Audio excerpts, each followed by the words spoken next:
and a CMI Level 7 diploma in strategic leadership. At Talk AI Global, Michael has led AI programs across financial services, healthcare, real estate, and consumer industries. His frameworks, such as the AI Mastery Playbook and the ABC framework for AI success, help executives align AI with strategy, scale from pilots to production, and realize return on investment. So I would request Mike to say a few words about some of these assets he has produced. They really look very good. Michael is a sought-after keynote speaker and advisor, known for practical toolkits, clear communication, and a bias toward measurable results. He speaks on AI leadership, responsible adoption, and value realization. His mission is to democratize AI knowledge and help organizations future-proof their businesses through scalable, ethical, and result-oriented driven AI solutions. His core expertise in the area of AI strategy alignment and value realization for business leaders, board-level AI education, which is now very critical because boards must provide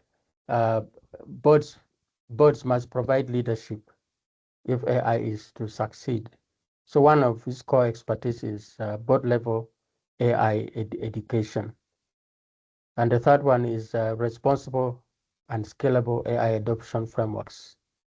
And I like the vision statement that is provided on his website.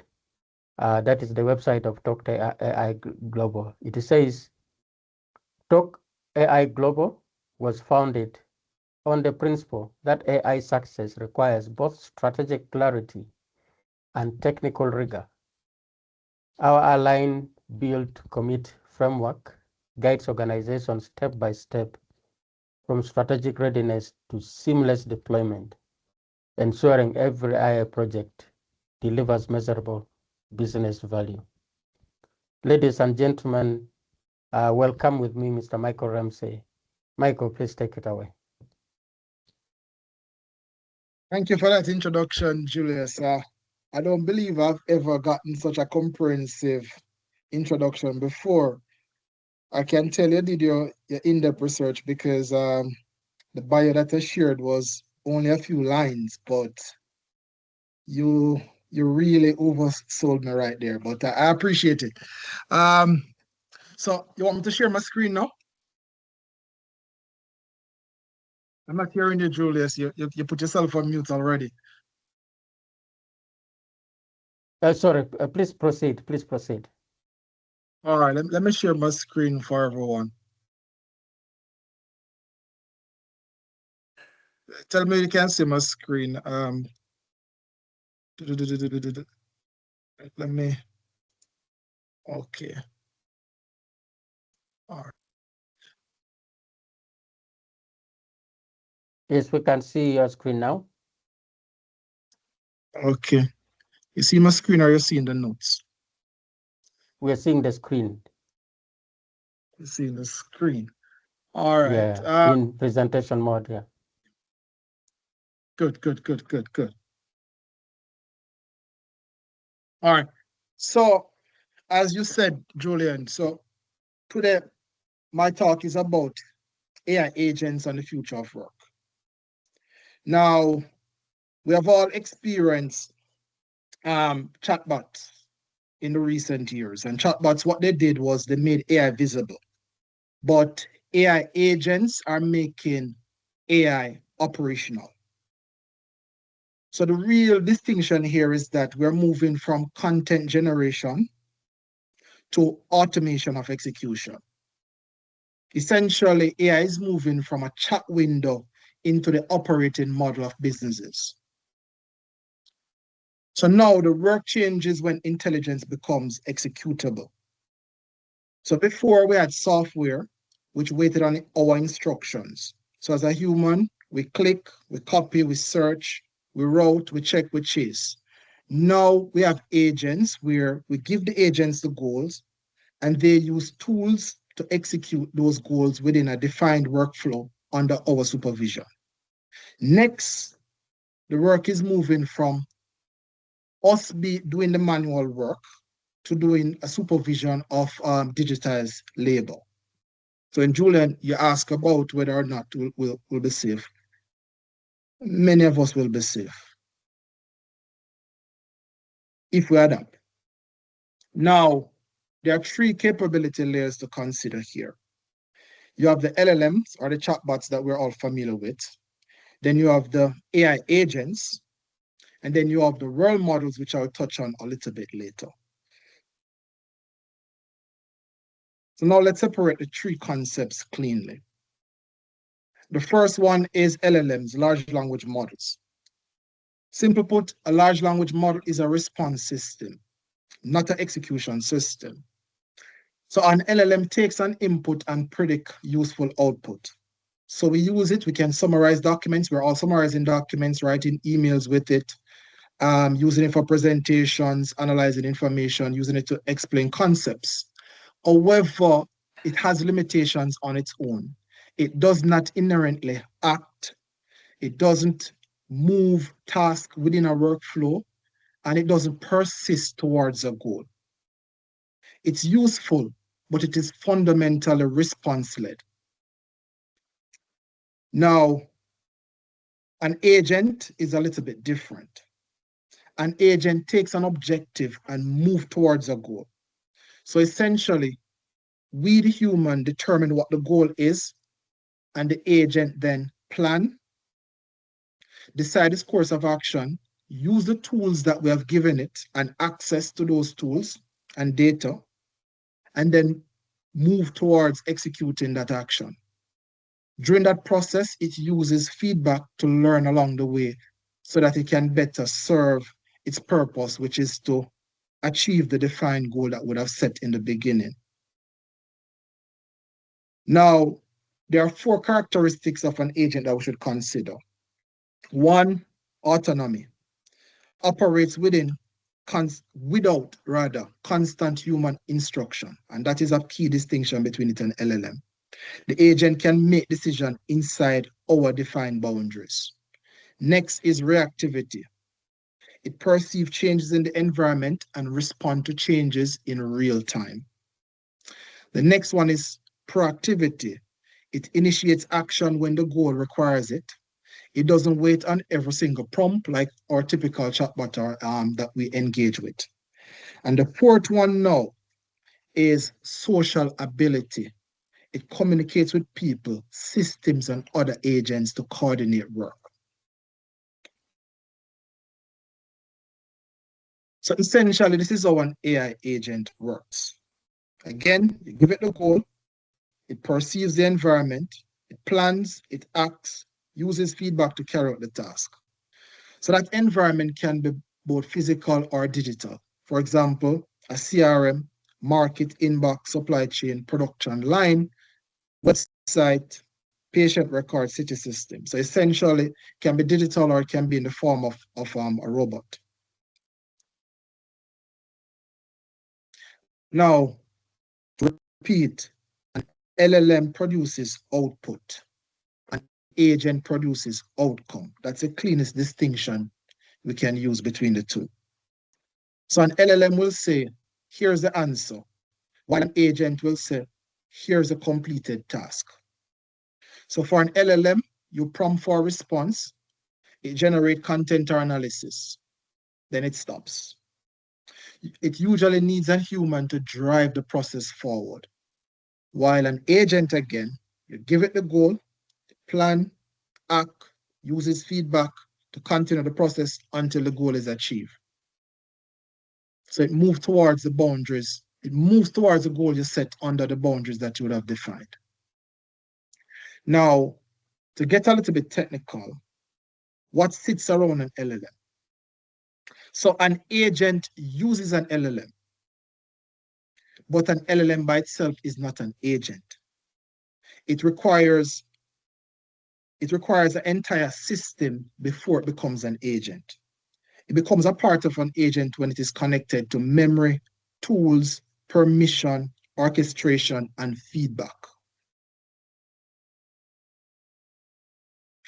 All right, so here's a practical test to determine if you need an AI, regular AI LLM, or you need an agent. Do you require just an answer, or do you want action? If you just need an answer, use an LLM or a knowledge assistant. It's good for Q&A, drafting, explanation, analysis. If you need an action, use an agent. It's good for follow-up, routing, checking, updating, escalation. Do you need coordination? Again, you need an agentic workflow. Good when the work crosses multiple systems, people, and decision rules. A key thing to note here is that most companies don't need agents everywhere. They need agents where execution is repetitive and the boundaries are well defined. Now, I want us to consider AI agents as a synthetic laborer for now, or just for a little while. So in that, what I mean is that an AI agent is like a new colleague who never sleeps.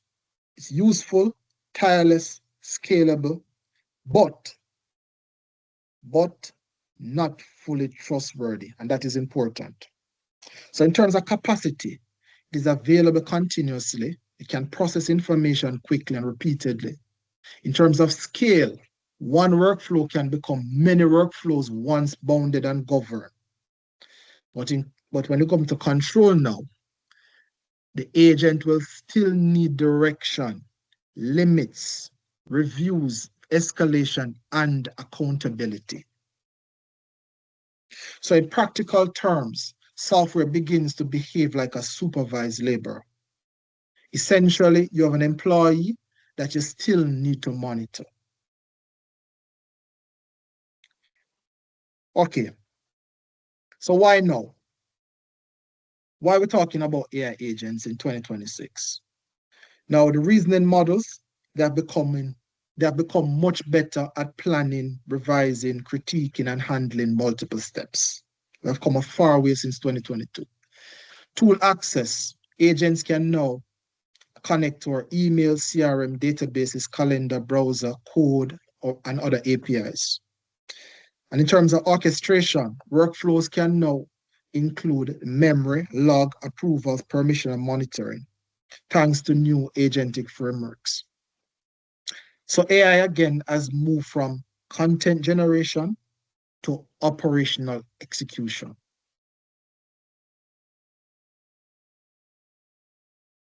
All right, let's look at this agency spectrum from software on the left to synthetic workforce on the right.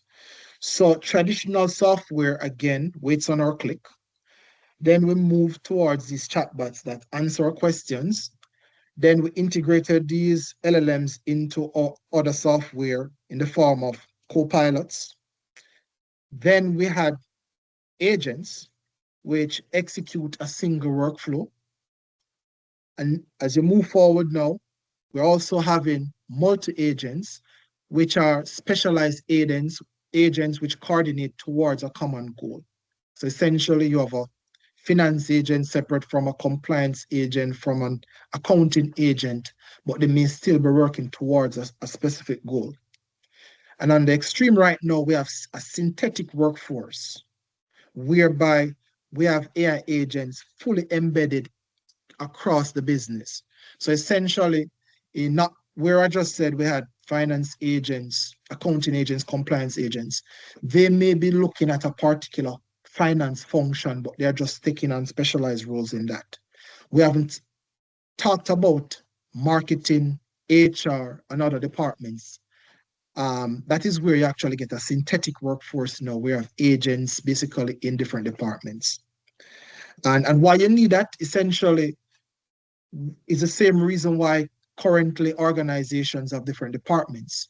You want your agents to be specialized so that they can be better at what they do, and so that they can coordinate similar to how we have our organizations coordinated now. But another thing to note is that the more you move to the right is the more governance matters, because you're increasing the risk within the business, because you're essentially becoming being less hands-on in terms of how the business operates. So governance is important at that stage. Another thing to note here is that AI agents are not magic. They are delegated execution. What I mean by that? Every agent system needs a clear contract. So it's not enough to just say we're deploying agents and they'll figure things out. They may destroy your business in figuring things out. You need to be very specific with those agents in terms of what goals you want them to pursue, which tools they can use, which data they can access, which actions need approval, what should be escalated, and who owns the outcome. Essentially, a poor AI agent is usually because of a poorly defined delegation system. We can't just say we're just building AI and let it solve our problems.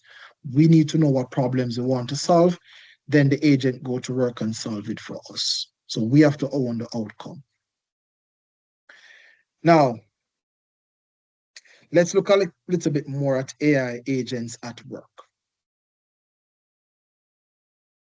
Earlier I mentioned that not every case you need an AI agent. So let me give you an example, typical example that I've engaged where someone or a company may think they need an AI agent, but they don't. A typical one is that we need an AI agent for customer support, partially because of lack of understanding of AI agents and it becoming a buzzword. But in reality, what that customer client may need is that they need to improve their response quality, reduce response time, and ensure consistency across answers. The right solution for that isn't necessarily an AI agent. A better solution might simply be a structured LLM system with a controlled knowledge base. In that case, you have no independent action being required, no workflow triggering required, no cross-system coordination required. So you don't need an AI agent. You just simply need a controlled knowledge base tied to an LLM. But here's another example now where you may need an AI agent.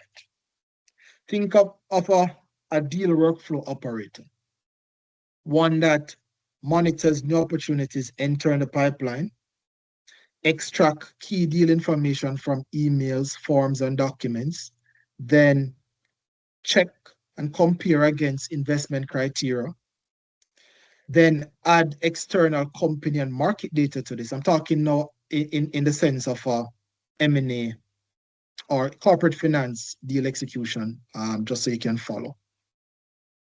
Then after it does that, then it's tracking the status of all the different deals within its pipeline. And it also may need to do follow-up and assign tasks to different individuals or to or other agents. So in this now, you're talking about a multi-agent system, whereas there are many different things happening within a particular business. It's looking at managing leads, but it's also looking at managing transactions and doing different things. So because this is execution and it's more complex than just simple prompt response, this may require an agent. Now, here's a more clear example that more people can potentially relate to, an accounting agent. So for example, you need an invoice for approval.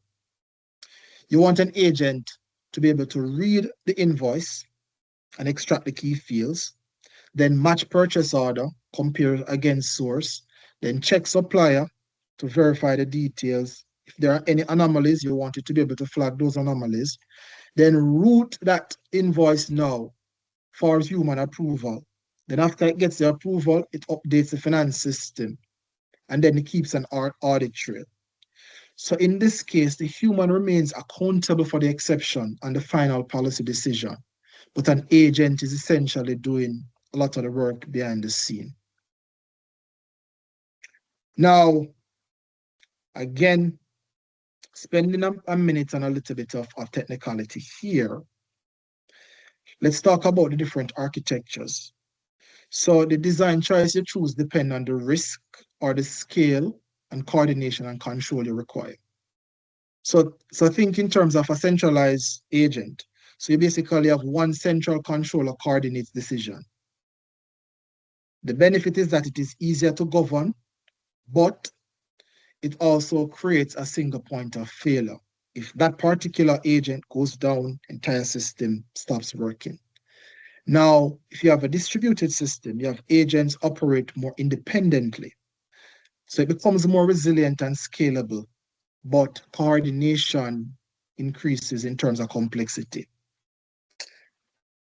The ideal most times is a hybrid where you combine central oversight with distributed systems.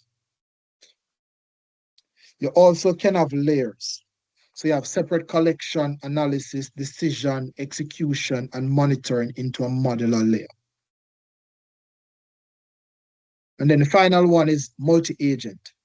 You have specialized agents coordinating through communication, task allocation, and shared knowledge.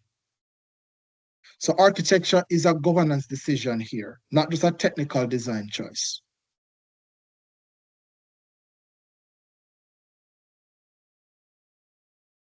So here's how the best agent system often look like. It often looks like a team. You have a human supervisor, but you have multiple agents. You have, in this case, you have an intake agent, research agent, finance agent we mentioned earlier, and compliance, drafting agent, supervisor agent. So these agents are specialized, which means that they're less likely, most times less likely to make mistakes because they have been developed with a particular process in mind. However, again, it's important to note human supervision is required at all times.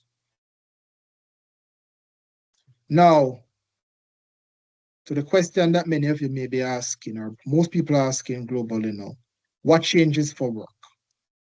When adoption continues, adoption is increasing, but when it gets to a particular threshold, what does that mean for the ordinary person in terms of work and how they work?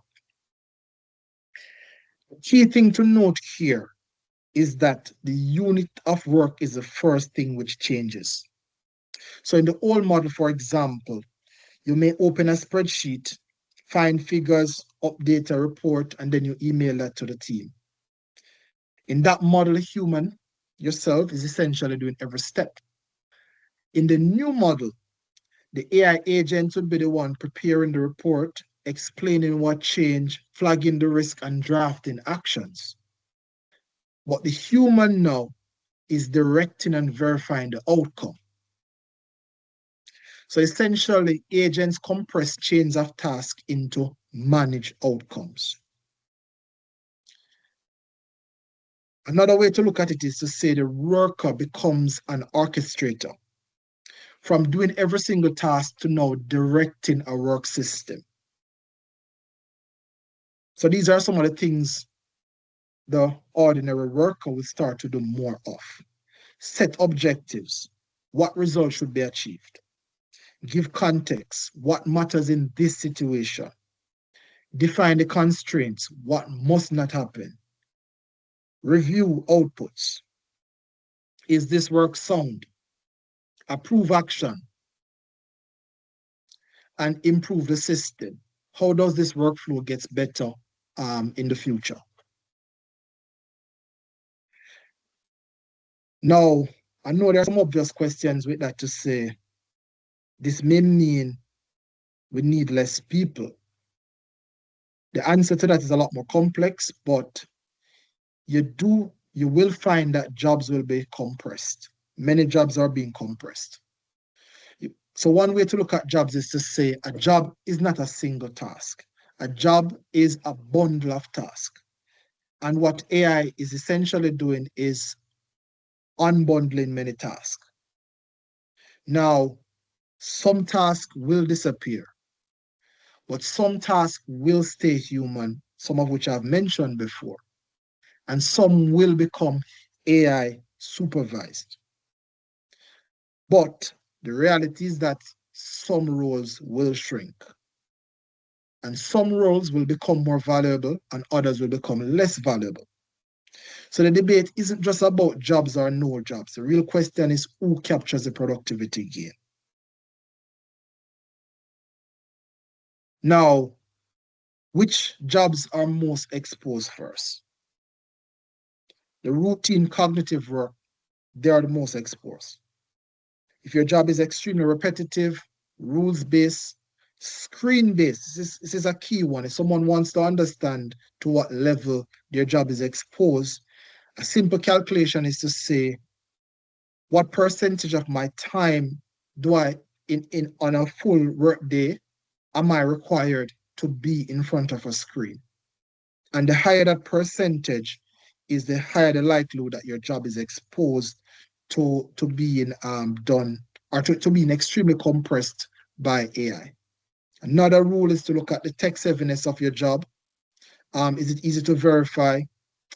And the weak relationship component of it is because on the flip side, if your job is heavily relationship dependent, it is something that is a skill that will continue to rise or to be valued in the marketplace rather. So the first thing to look at is not just work, it's to look at within a work, which tasks that are within that work that can be easily compressed by AI.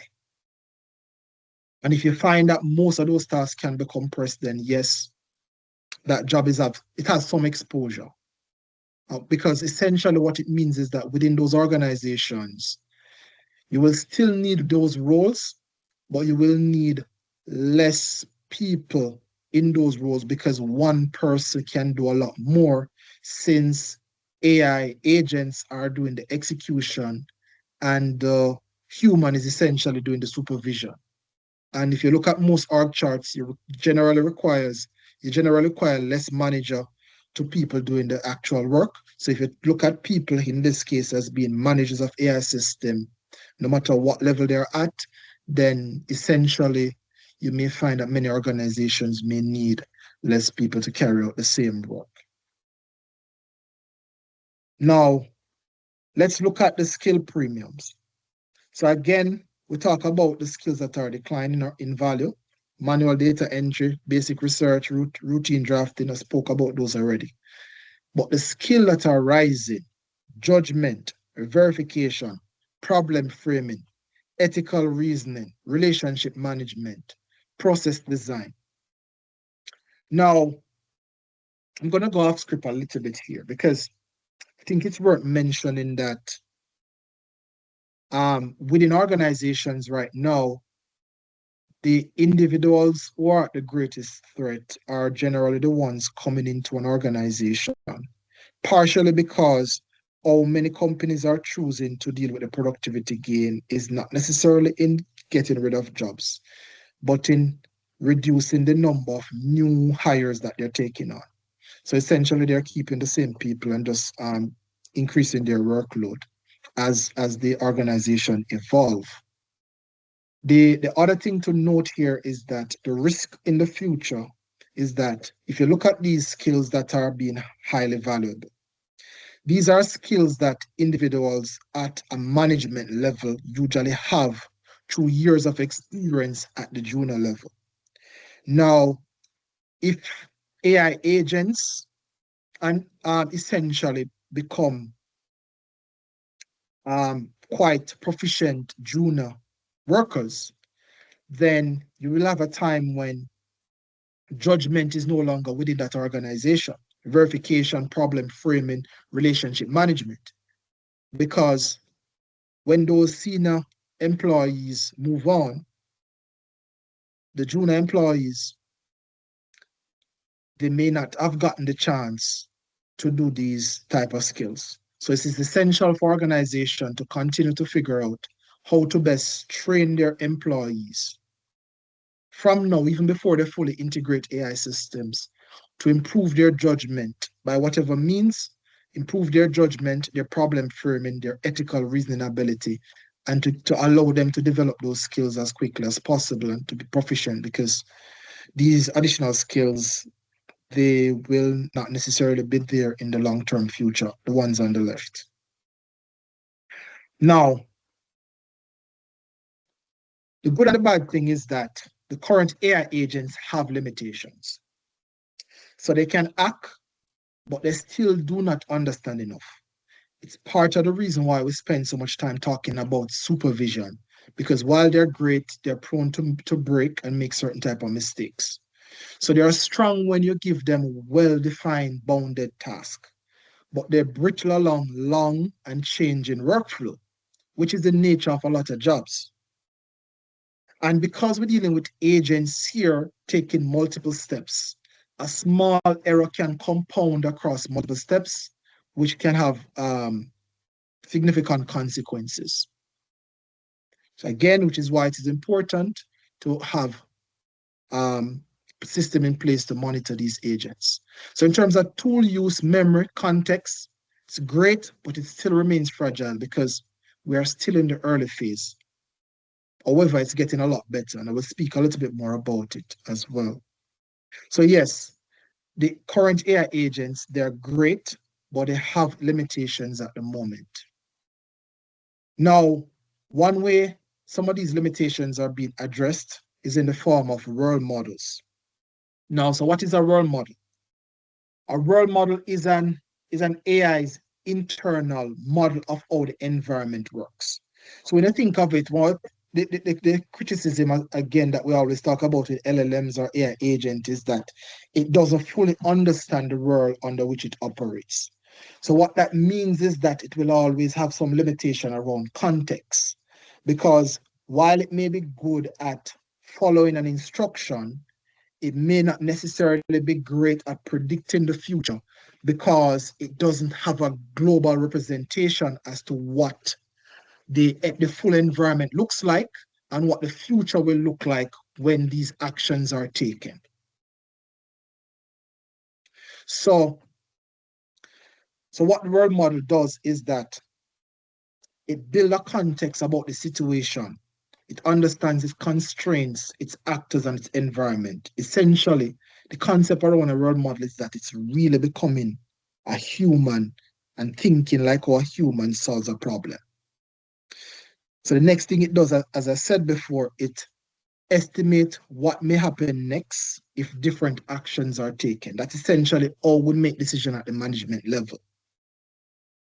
And it simulates, so it tests possible actions internally before acting in the real world.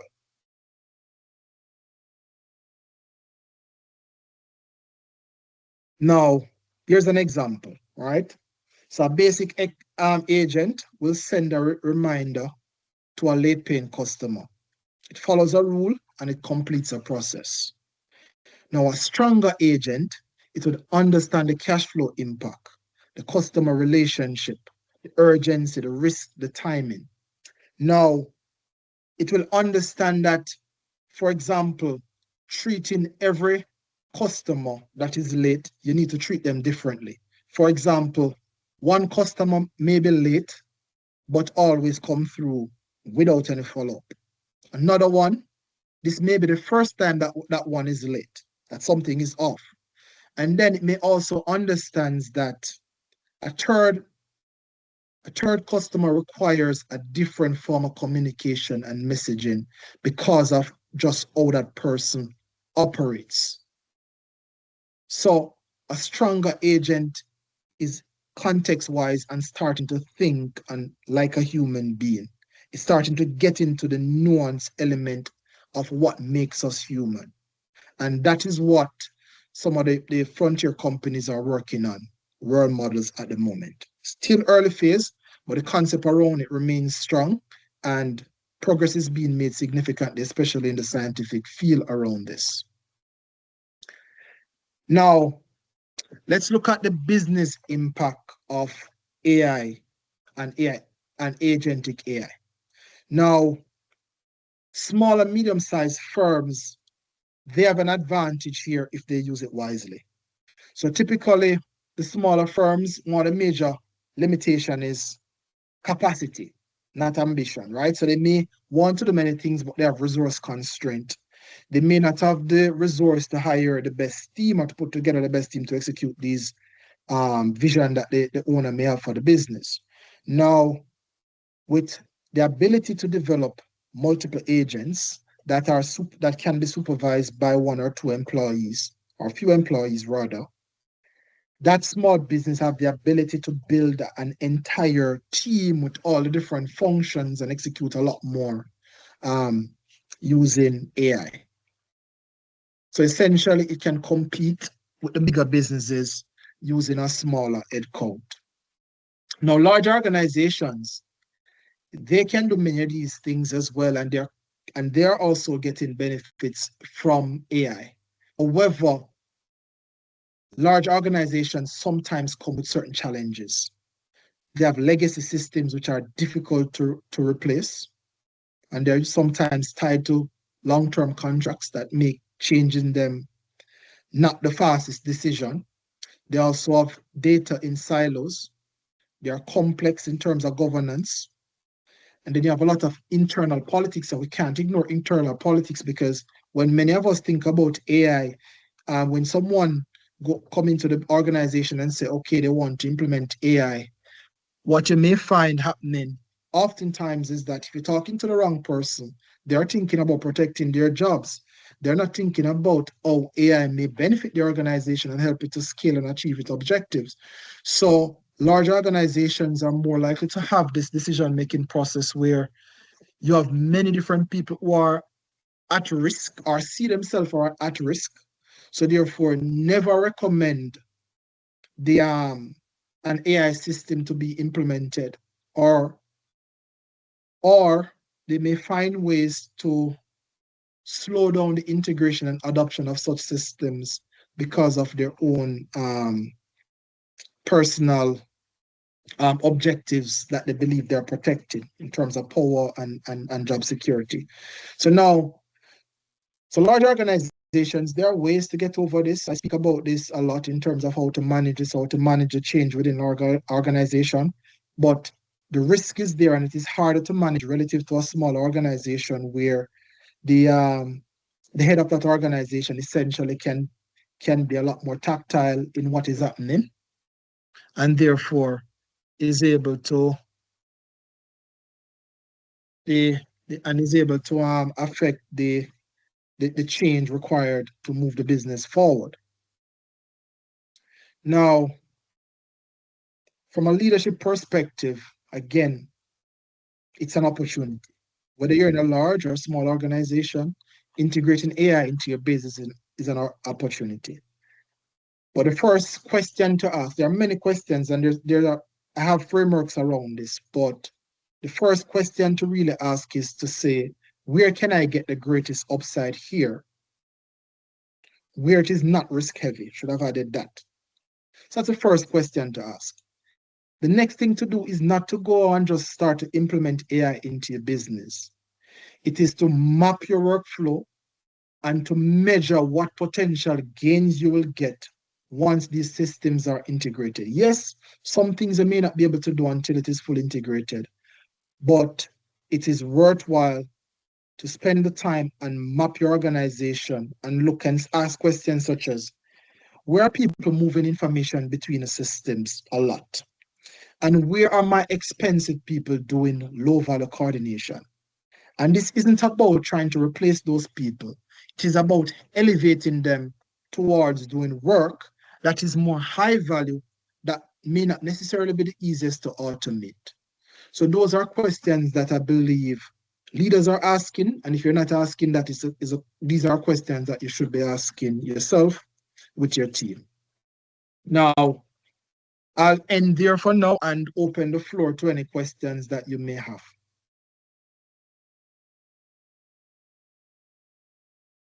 Fantastic. Thank you. Thank you. Thank you very much, Michael. You know, we have come a long way, starting with the traditional AI.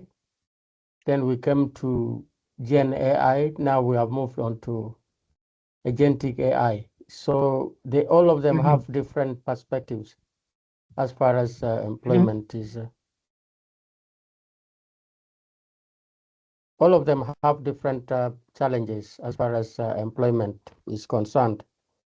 Thank you very much. You shared quite a lot with us. And Thank you. You also indicated that AI agents have limitations. So there is still a lot to be done, but also it allows us to continue to be in charge. Now, I know many people have a lot of questions to ask you, but I just wish to highlight a few areas that you have talked about. You talked about LLM producing outputs while agents produce outcomes. And also you talked to us about how to choose between LLM and an agent.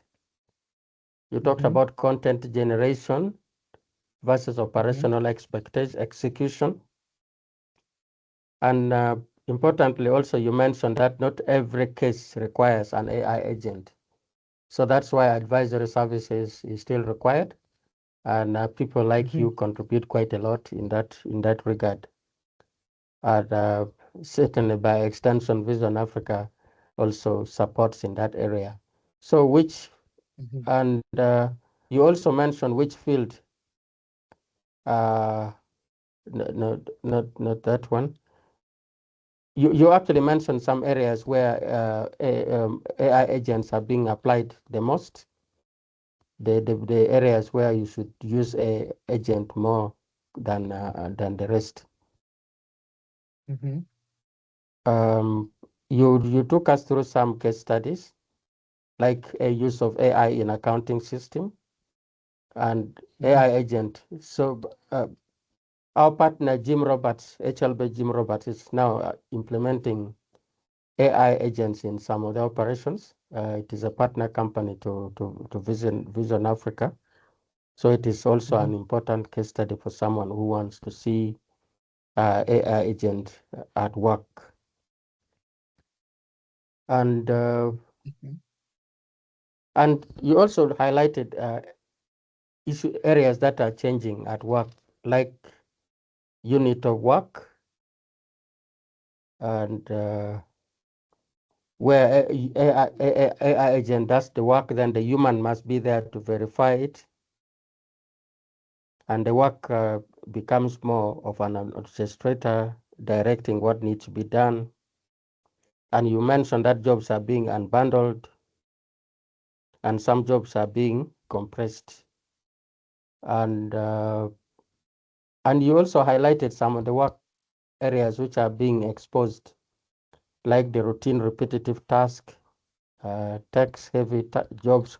So I think these are areas which all of us must assess ourselves and say, of the work, the kind of work I'm doing right now, which area is more repetitive, which one is more text-heavy. There are a number of areas you highlighted, which I believe members were noting, and certainly they will ask you some questions. And also in terms of skills, I think this is also another great area. Maybe at this stage, I could also ask you, for our young people who are still at school, they're asking, with these rapid changes happening, what should they study? They even ask, is there still any need to go to school anyway? Since AI is going to do everything, why go to school? And when you go to school, you don't even know what to study, because maybe in the next 2 years, they'll tell you what you are studying is not relevant anymore. So that is something I would like you to throw some insights on. And something interesting about the world models, maybe you can say a little bit more on it, because you mentioned that there is some research still going on in that area. So maybe we can learn a little bit more on the world models.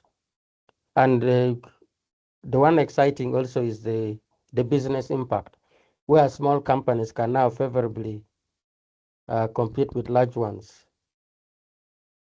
There are some of the many negative side to, and I think that is also how Africa is actually coming on board. They are not affected by some of those legacy problems. So Africa can actually leapfrog in the area of AI. And the area of leadership, you said the importance of integrating AI in our businesses. So I think our businesses need advice, as we said at the beginning, in order to effectively integrate. And you also talked about mapping AI into the workflow. People think that AI, you just go and buy something from the shelf, or somebody advertises on the internet, on YouTube, then you go and download and start using AI. It is more than that. So I think this is something which is important. Probably also you can shed more light on that.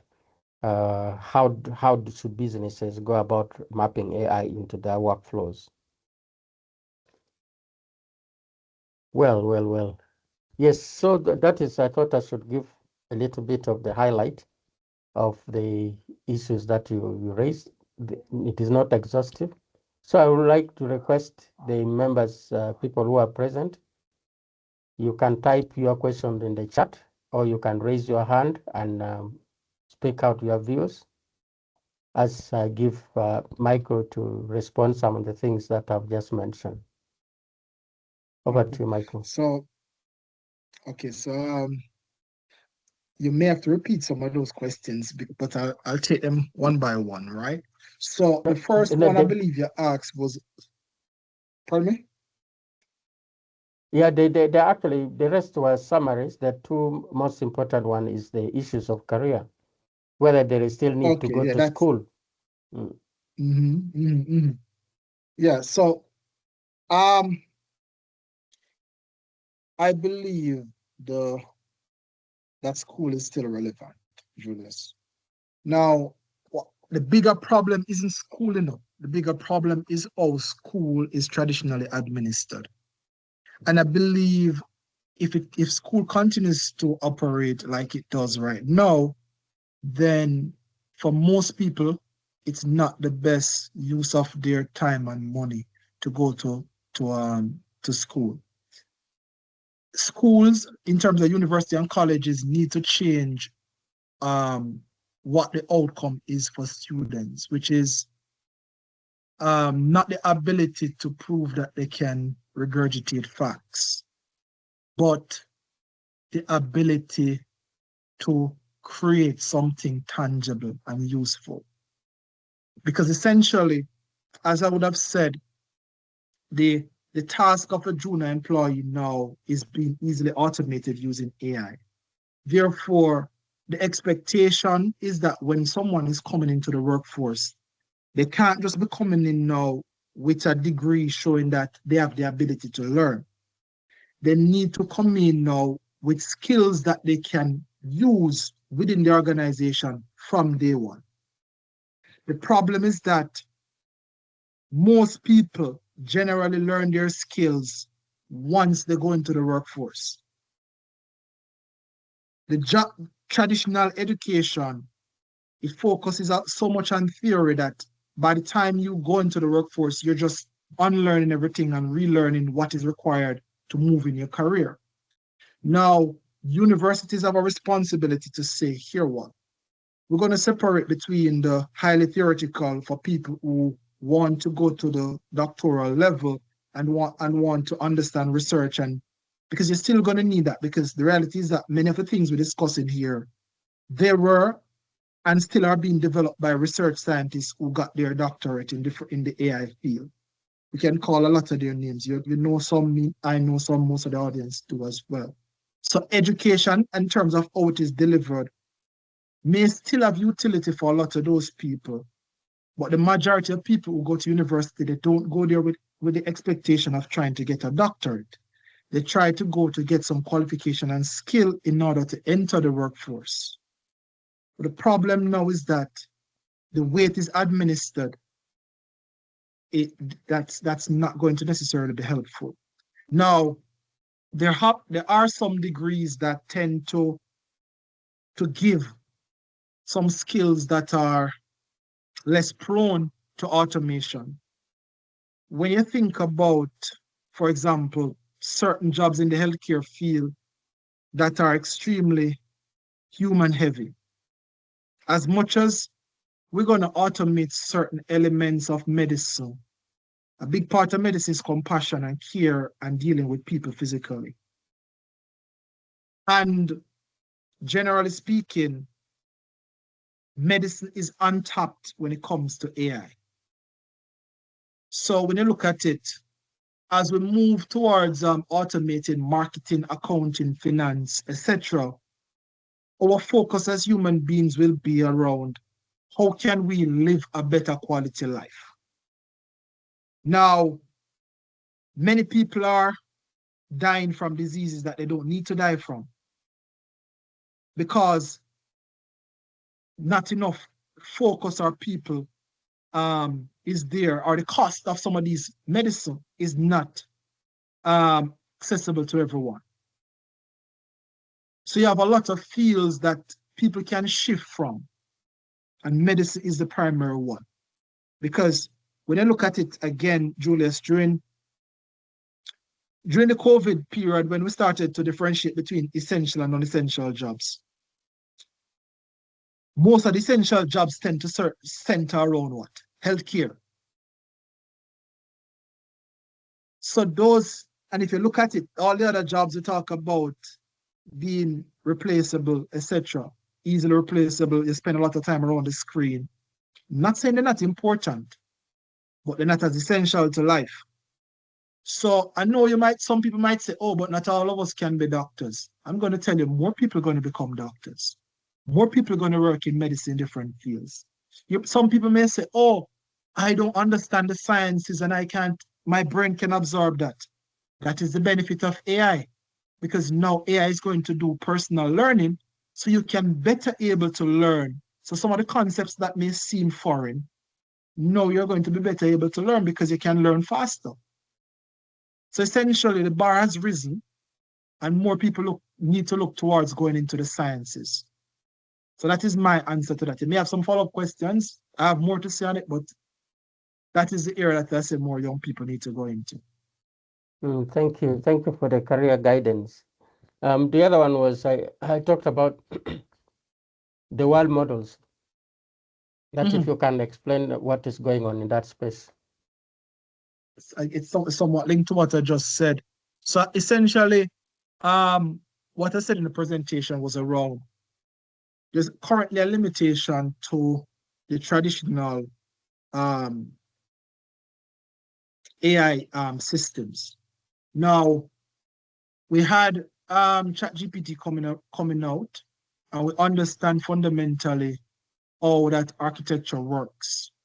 However, when you look at it from a scaling perspective, it has limitations in terms of how you scale while managing the costs. Essentially, these systems require a lot of energy using the current models in order to continue to be context aware. So we are basically brute forcing our way to get context. And what that does is that, again, as I said, it just increases the cost to context. And it's still not fully understanding the context. It's just basically looking at every single, a large data set before it makes a decision. a world model now means there's a greater understanding of the environment, and therefore now understand what to pull from in order to make a decision. What is important and what is not important. So essentially, it becomes a much better filtering system in terms of what to use to take actions. And when you do take those actions, what the consequences are.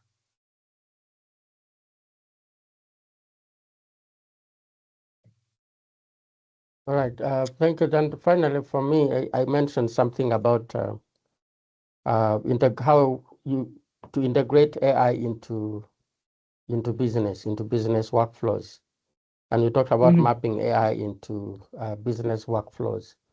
For someone who is watching here and wondering where should he or she start, what would be your advice? Okay. So the first place to start here, and this should be collective, to be honest. First thing is that if you have a team, this should be done with selected members of a team. No one person should do this activity. Now, the first thing to do is to start by looking at your business in terms of what you're looking to achieve. It sounds a little bit redundant, but context matters when you're looking to implement AI. Because essentially, before you fully implement anything, you need to weigh it against your ultimate objective for the business. So a business, generally, it wants to make more money. It wants to save time, save costs, and also want to de-risk.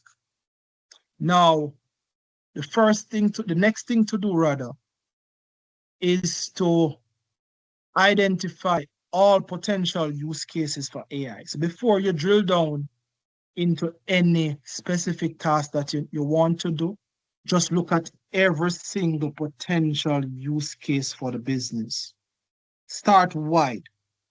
Put everything on the table before you start. Don't let anyone come later on and say, but you should have considered that. So after you do that now, you use a use case prioritization framework. And what you're basically looking at is, what's the cost to implement each? What's the time to implement each? What resources are required to implement each? What data is required? Because when you look at data, it's not binary in terms of you have data or you don't have data. It is what data you have and in what format and what it can be used for.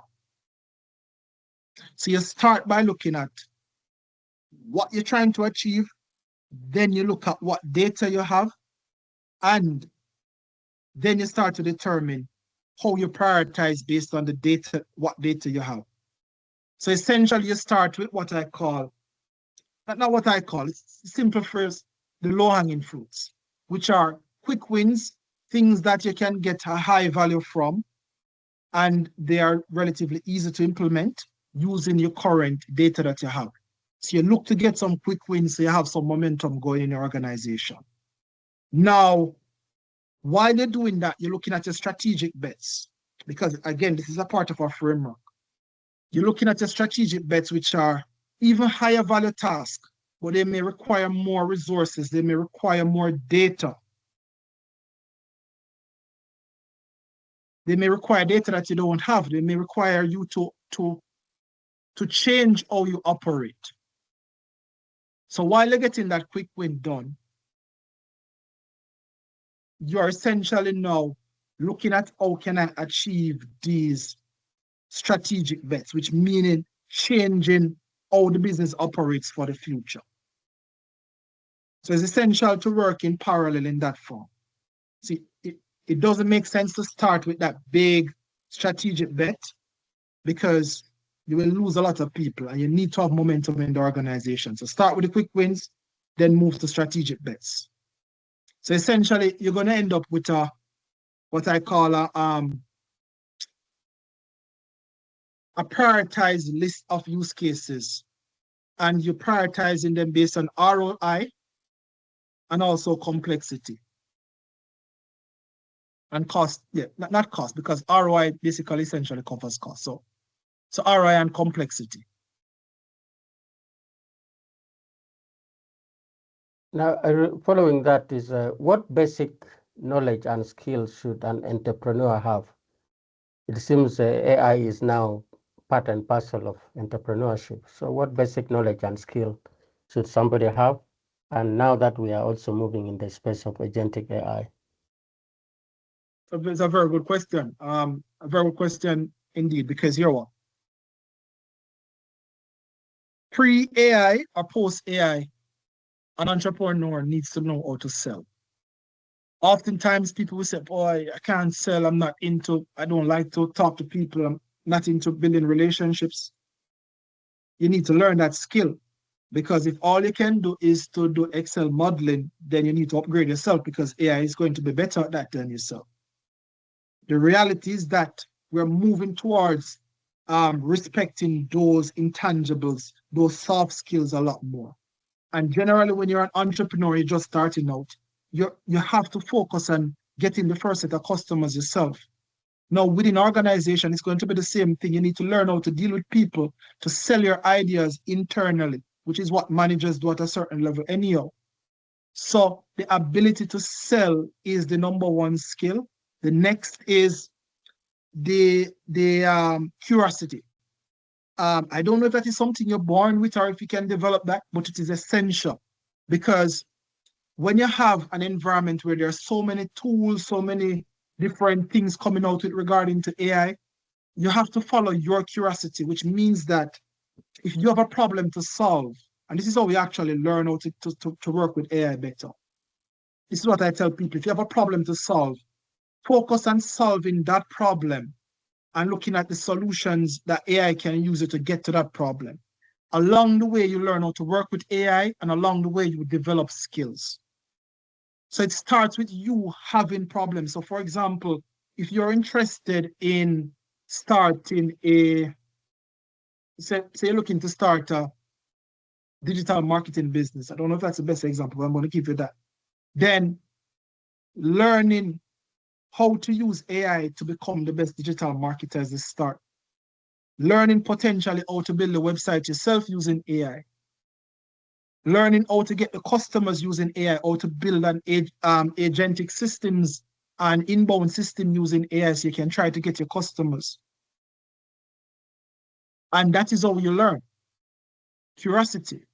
I can say to you, learn a particular language, etc., because AI is doing a lot.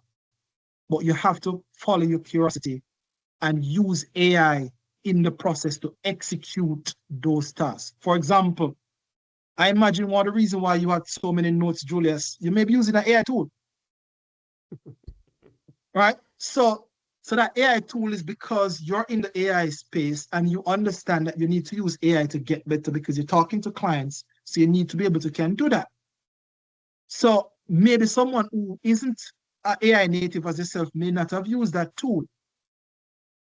So, but if someone else is interested in setting up meetings, again, use the AI tool. Learn how to use the AI tool to summarize your meetings. Then you can start to recommend that to some clients if they haven't been using it.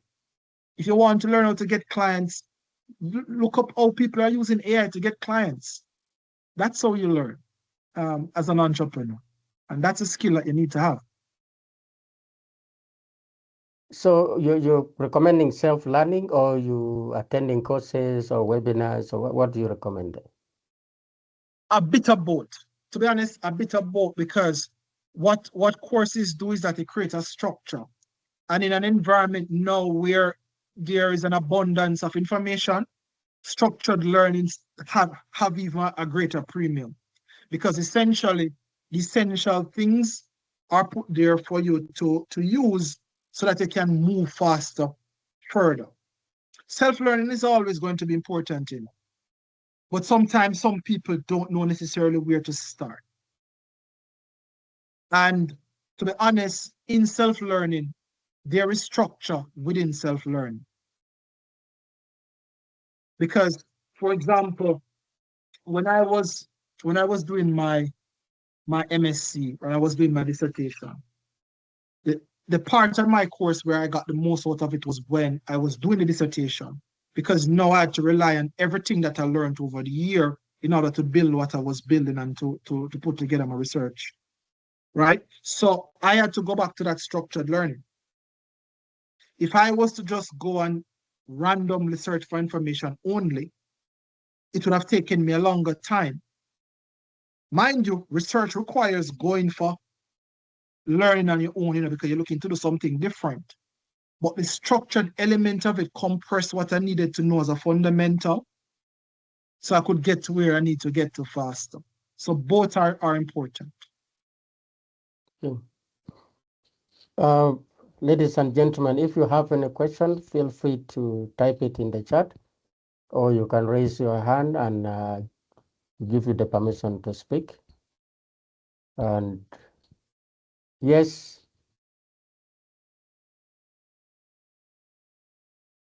are you able to unmute? Luis, please help.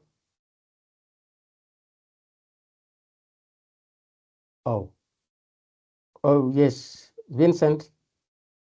Can you help Vincent to speak, please? Or perhaps, Okay, please. if he said, Go ahead, Vincent.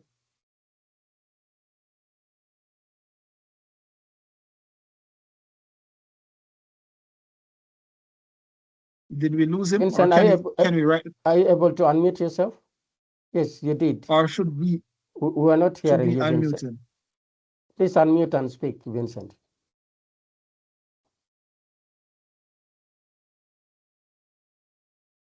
Luis, let me see if I can do it from here.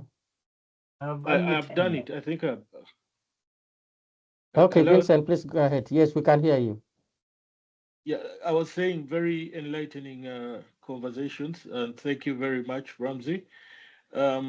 My question is, if a system can act without being told what to do, but can't predict the impact of its actions, should we then allow it to do anything important? Very good question, Vincent. And the simple answer is no, we shouldn't. Now, what is important is relative, And maybe no is too strong of an answer for it, but the point I'm making with that is to say not independently. So yes, we can give it certain tasks to do, but this is where supervision and governance become important. So if you look at some of the charts that I had, I show you that the more autonomous you start to behave is the more you actually need supervision, especially in the early phase of these technological development, because you have to treat it just like how we treat junior employees. The reason why we supervise them more is not because we just want to micromanage, it's because they haven't been proven yet. So if you give an agent a task, no matter if it comes from the biggest company, you need to have enough proof that it is able to carry out certain tasks on its own with minimal supervision. So what you do is you have the supervision in place first, you look at the results, you look at the actions that are the decision or the plan that it put in place, because you look through the audit log and you say, okay, let me see and I can study how it is making its decisions. And over time, you learn how to trust it, but you don't start with your more complex or your more sensitive processes. You start with the simpler ones, and as you develop trust in the system, you can start to give it more complex. But we are very far away from not having any supervision at all.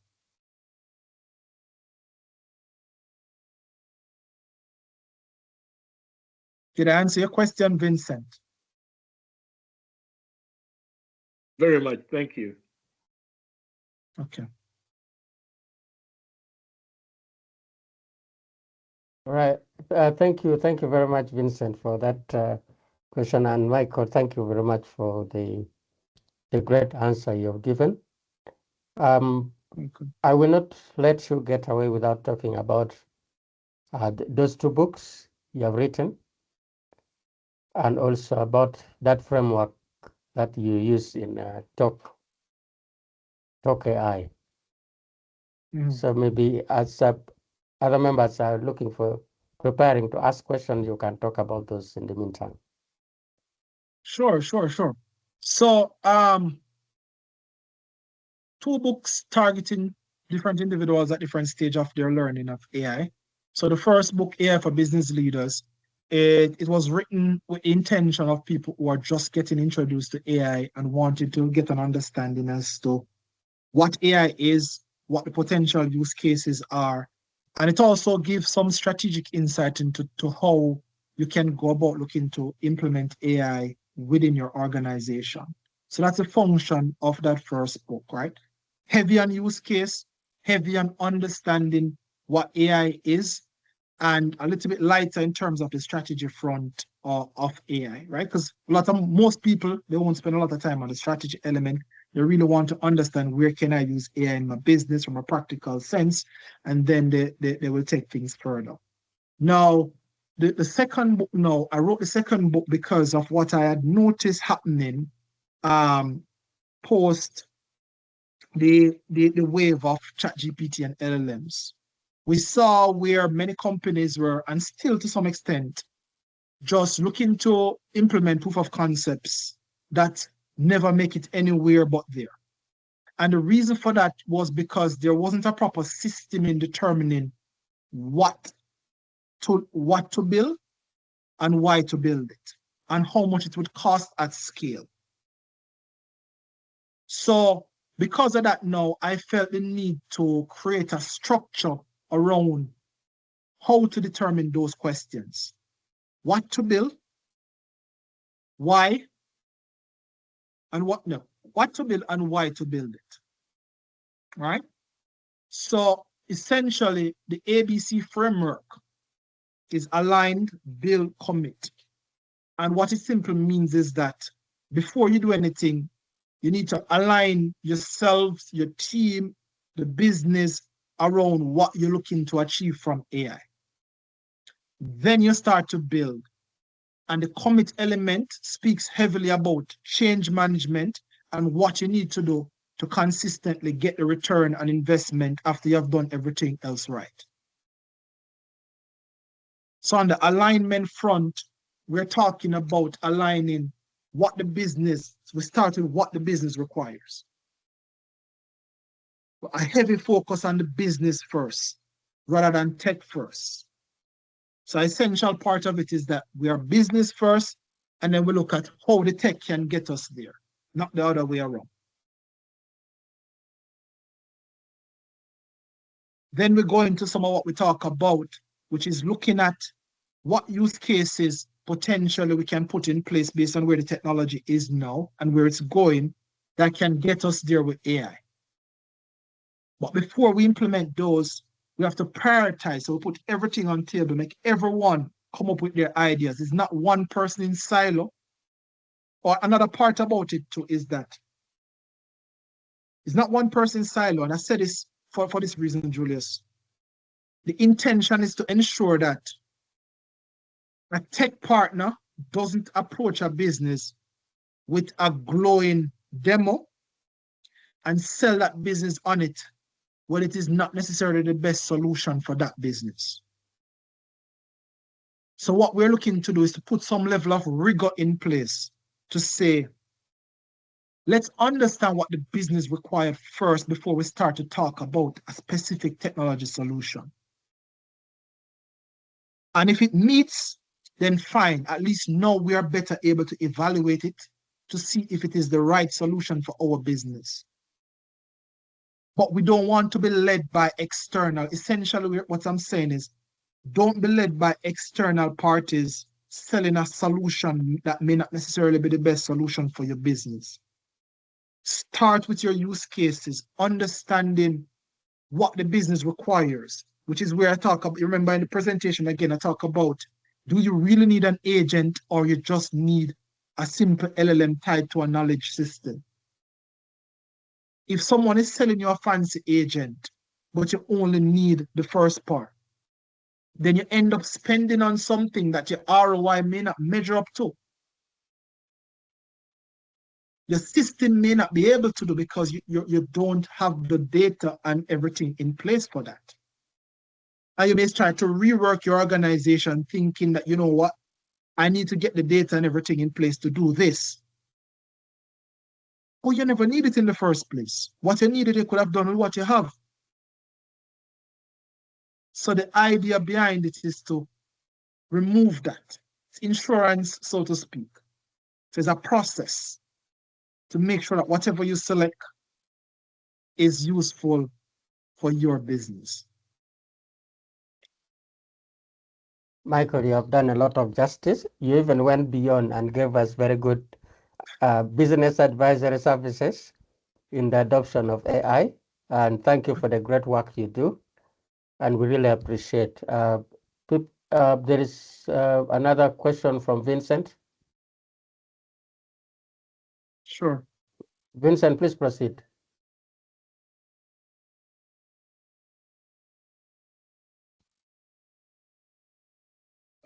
Very nice. My question revolves around accountability. Mm-hmm. I want to know how to avoid a scenario where an agent has done a task on its own, but then transferred it to another agent, and that second agent has made a bad call. How do I reduce such scenarios where two agents are working together, but one makes a bad call? It's a common thing. Talk about accountability. If you want to talk about accountability, ultimately the responsibility will always be a human. We can't be saying it's agent two and not agent one because we can't be essentially operating like how humans operate at the junior level. Oh, it's not my fault. I did everything right and I passed on the report, and then that person made a mistake. Ultimately, the manager of the system that's responsible. Now, how you prevent this in designing the system is that you need to have boundaries around what the agents can do. So each agent needs to have boundaries in terms of what tool it can access, what data it can access, when it needs approval before it moves to a next step. So that's a responsibility of the architect of the system to put those things in place. Did I answer your question, Vincent? So I can repeat it. The architect of the very system. Clear. Okay, good. So thank you very much. Thank you, Vincent. Thank you for those very, very good questions, really. And I was concluding to thank Michael. Please, if you can send me some emoji for Michael, I would appreciate. So Michael, thank you very much. We appreciate all that you do, and also to be able to speak to us here in Uganda and the rest of Africa. Yes, because we don't want to be left behind. We want to keep in step. So what you're doing is a big value add to us. We don't take it lightly. And we also wish to thank our partner, GSDC, for bringing you on board. We believe that you'll be able to speak to us again in future. So thank you indeed. I see here some people asking questions about the materials. They joined a bit late. We have your email and your contact. The program coordinator will be able to answer you shortly. And yes, I see there is already a response to your question here, that it will be uploaded in an hour's time. So, and also, Vivian, we thank you very much for joining today, although for the first time.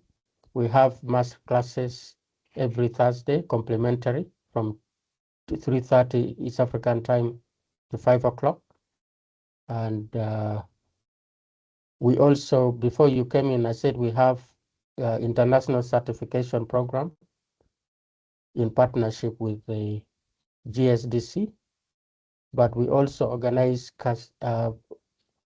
some master classes like the one we have there on the screen, AI in education, because we realize that there are people who want to go a little bit deeper. So we We welcome them. We organize such monthly for different streams, because we have people in health. Michael talked very well about some of the careers you need to pursue, and if you can do some courses aligned to health, even if it is data analytics in the area of health, I think that would be very helpful, or even agentic AI in the health sector. So you can see that there is quite a lot that you can be able to do. So you are most welcome to join us for some of these courses. And also, if you want advisory services as to how you can get involved, how you want to implement AI, we can work together on that to advise you. And also to speak, you remember Michael also talked about issues of governance. AI will not succeed if the leaders of your organization are not part of it. And also they are getting advice from probably the wrong places. They are reading different things, listening to different people. So they are not very focused. So if we to talk to the leadership on their role and how, and Michael also talked a lot about use cases. How do you prioritize those use cases? What kind of governance framework do you need to have in place? So these are some of the areas where we can be able to support you. And we also encourage you to look. Right now, you can Google Michael Ramsey, our Talk AI Global, and you can be able to see the titles of his books. They are just there on the front page as soon as you access their website. So please order for some of those books. They will be very helpful for you. So thank you very much. We thank you, all our partners, all the directors of GSDC and everyone who attended. And bye-bye to you, Michael, and the rest of the team. Thanks again for having me, Julius, and thanks to all the audience for staying to the end. And I hope to see you guys soon again. All right? Okay. All right. Thank Bye-bye. you. Take care. Thank you.